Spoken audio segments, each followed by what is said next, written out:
বলছি কাল যে আমি তোমার গায়ে হাত তুলেছি ওটা আমার উচিত হয়নি, তুমি আমাকে ক্ষমা করে দিও। ঠিক আছে, আমি তোমাকে ক্ষমা করে দিয়েছি। তাহলে এবার থেকে তুমি আমাকে ভালোবাসবে তো?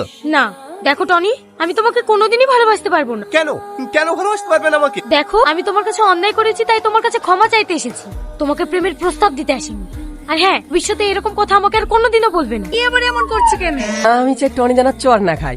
একটা চর খেয়ে যদি এত পরিবর্তন হয়, আর একটা চর মারলে তো কলেজে আসাই ছেড়ে দেবে। তাই চল দুটো গার্ড করছিলাম। আমি তোমার বন্ধুকে কোনোদিনই মারবো না, শুধু তোমার বন্ধুকে মানা করে দিও আমার পিছনে যেন না লাগে। কাল থেকে দেখছি তুই মন খারাপ করে বসে থাকছিস, কি হয়েছে রে তোর? কই না তো আব্বা। তুই অতটা বড় হইসনি যে তোর বাপের চোখকে ফাঁকি দিবি। সত্যি করে বল, কি হয়েছে তোর? আমি একটা কলেজের মেয়েকে অনেক পছন্দ করি, কিন্তু মেয়েটা আমাকে পাত্তা দেয় না। কেন পাত্তা দেয় না আমি সেটা কোনো মতেই বুঝতে পারি না। তাহলে এই ব্যাপার, এতে তো চিন্তা করার কি আছে? আমি ওর আব্বার সঙ্গে কথা বলে তোর দুজনের বিয়ে দেওয়ার ব্যবস্থা করছি। গিয়ে কোনো লাভ হবে? ওই মেয়েটা আমাকে পছন্দ করে না। আরে তোর বাপ এখনো বেঁচে আছে, চিন্তা করছে কেন? তুই যেভাবে ওকে মেয়েটাকে রাজি করাবো, তুই চত